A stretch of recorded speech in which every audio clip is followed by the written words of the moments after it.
Deepfakes are coming to the Apple Vision Pro. Here's why that's a problem. Welcome to the All Future Podcast, where we talk about technology coming in the future, how it's impacting our lives. A semi-controversial topic today, maybe highly controversial.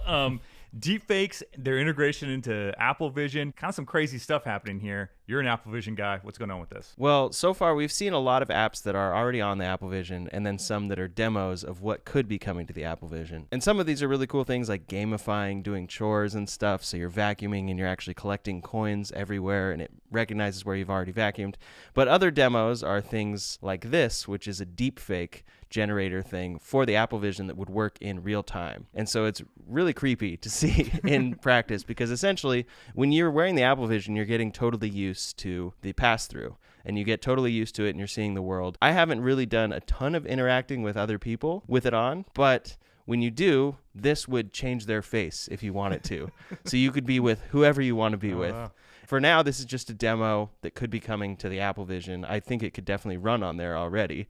But then in the future, this could be something that on the smaller form factor of what this device would want to be, people could be changing people's faces. Or, you know, in the worst case scenario, it could be changing your face without it, you knowing it. Like it's changing someone's face and you don't realize that. Right. Maybe they even have it programmed so that you can't see their face. I don't know. Yeah, and this technology isn't even that exotic. I mean, this already exists, yeah. right? It just would take the software to like put it on the Apple Vision, but you know, real-time kind of face swaps are everywhere. You know, it's super easy to do it. Plenty of streamers, things do it. VTubers, all this kind of stuff. This technology is already out there. I have no doubt that people are going to integrate this into AR stuff as soon as they possibly can.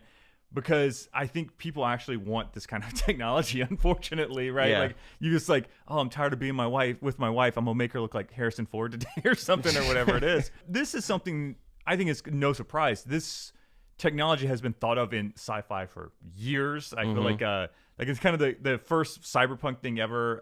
Neuromancer, William Gibson's novel, like from the 80s, like had this kind of technology in it. You know, there's a comic book series from Amazon called The Veil, where the idea is just everyone has AR glasses and just programs their environment to look like they want all the time. So you can kind of like skin your world so that everyone is magical elves or everyone looks like Santa Claus or whatever you want to do. Yeah.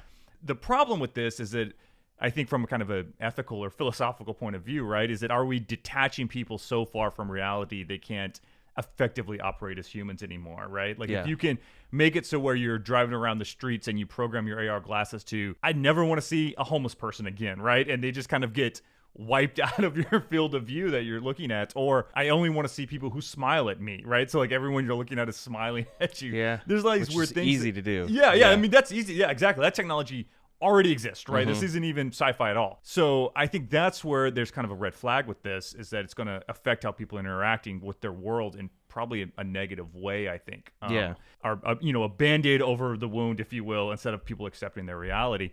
But there's already out there a lot of kind of nefarious uses for this. There's this TikToker, right? They got deepfaked for ads. Do you know about this thing? Yeah, I heard about that. She was, I think, had posted just like kind of a normal video that was in her bedroom or something, talking to the camera about something. And she said it was actually something like kind of personal that she posted. So then they took that and made a deep fake for an ED ad. And it was extremely convincing. So you're watching this, and unless you're like really looking at it to go, is this real? You could be totally faked by this thing, which in that case may not be the worst thing in the world. But she's like telling a personal story about how my husband dealt with this. That's just adding this other layer of a scam in the future that you could have to look at any video of a person and be like, is this actually this person? You're not going to be able to trust any video, right? That's not from some kind of super reliable source that you already know of. I'm always surprised, me and you talk about this all the time, probably people who watch these videos or know about AI, know about generative AI, all these kinds of things.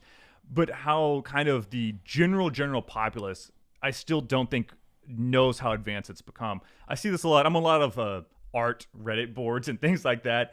And people will post stuff that I can see it's AI art right away, right? If you've seen it a lot, you recognize it right away. But people are this is amazing. What was your technique, right? And then someone will pop in and be like, oh, this is AI. And someone will reply like, oh my God, I didn't know AI could do this, right? And so it's I don't think it's at that point yet where people really appreciate how just it's everywhere, especially online. And you're going to just get more and more of these kinds of things. Celebrities endorsing things in ads, all this kind of stuff. Even worse things. Did you hear about this? I think it was in Taiwan or China, maybe. Yes. A guy got a call from his boss, a video call from his boss, telling him to transfer $25 million from some company account. And the guy's like, well, it's my boss. I see him right here. He's telling me to do this. Transfer this money. It was all a scam. Someone deep faked his boss. Yeah. This is going to happen a lot too. This is going to require a lot of just education and training on people that, hey, if you don't know the source, you cannot trust it. Yeah, apparently it was initially a phishing email, and he wasn't convinced by that. But then they did a video call with multiple executives that were all faked, and it convinced this guy, and so he transferred the money. And they've said that this has happened. They actually keeps happening. They've done 6 arrests for this type of scam. And yeah, that's just pretty insane. To picture that you're like, okay, I can do a video call. That's usually like, of course, this is confirmed.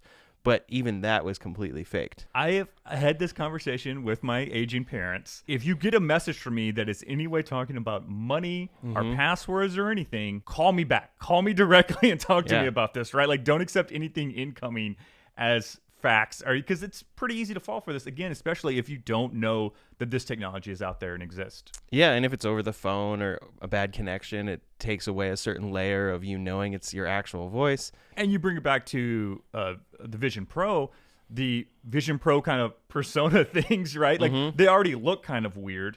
People are going to start to get used to this, right? Like a artificially generated version of ourselves that people are communicating with. So there's going to be even less of a barrier to think something's weird. It's like, oh, his eyes are blinking kind of funny, but whatever. It's his digital avatar. That happens all the time. And you just kind of go around it. Yeah, like as this technology becomes more prevalent, as it's integrated into the AR stuff, it's just going to create a little trust issue with the world as we see it. Yeah, we've already been seeing AI deepfakes being used. Apparently in Hong Kong, there were at least 20 occasions where an identification was used and it was faked, and it should have been facial recognition, but it passed because it was an AI generated fake.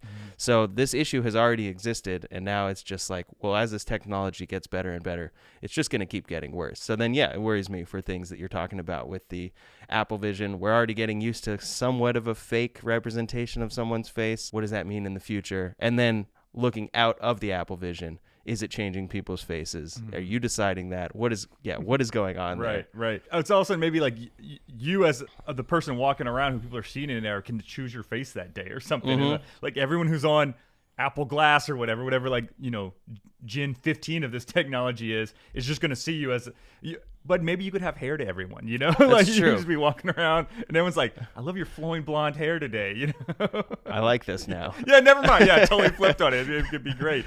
Just something that people are going to have to address. You have to wonder where the kind of manufacturers are going to come in on this. Is Apple going to make this tech not available through their app stores or something, right? They're going to say like, hey, we got to draw the line here. This is too much liability for us, things like that. But I think you're going to have a problem with the marketplace and that people are going to want this, So if Apple Vision is the only version of AR that doesn't let you reskin your environment or reskin faces, people might gravitate to the other things. So now all of a sudden you've got a real, I guess, a classic capitalism decision there. It's like, oh, like this will make me more money, but is it right to do? Yeah, and one of the most popular apps, I believe, on the App Store is FaceTune, where it's tuning up your face for any image you need to post online or whatever. So, yeah, what if you flip that and take that to where you're enhancing your face for other people's Apple Vision as they look at you? Yeah, like it's almost like we're both kind of shaking our heads like, oh, that's crazy. But I think that's going to be commonplace. It's almost this is a moving train, and I don't see how we're going to stop it unless you come in. And even then, it's going to be very difficult. Like, say this TikToker who was deepfaked. What exactly is her recourse legally, right? Like, she can sue them, right? In California here, we have the thing called right of celebrity, where it's celebrities have ownership of their image. So it's like this law that they can't be used in ways, even if it's publicly available photos, to endorse things or something like that, right? Yeah. But how are you going to do this at scale? I mean, everyone already has this technology. It's really easy to download deepfake software right now, like anyone can do it. We could do it on our phones right now. How are you going to regulate this? Even if, say, the US and the EU make some kind of super regulation restrictions, what are you going to do about some server farm in India that's doing this? It's just a Pandora's box situation. I think it's going to be very difficult for us to fix this. Yeah. And we've seen some cases with just normal deepfake images as well, and like nefarious images. The one was Taylor Swift that spread a bunch. I think it was spreading on X, and then they had to figure out how to get it all down. Right. And she's a gigantic celebrity, and so they're able to handle that. But this also apparently is happening at a lower level. It happened in a school with other teenagers and stuff, which is violating all sorts of moral principles and laws and so many things. That's the kind of thing that's like, whoa, how do we prevent that from happening while we're trying to build this technology? And is that Apple's job? Is that who? Yeah. And I don't even know if it could be Apple's job, right? Like, how are you going to stop this kind of technology, right? The problem is, there's this is like a weird philosophical concept called the banality of evil, like that actually, like, things that are easy to do, people don't think that they're wrong. like, so it's like, I could see these, people, kids or whatever, and they're playing around with this tech. They're like, oh, where I can pull it up on my phone, I can do it. It must be legal and okay because it's so easy to do.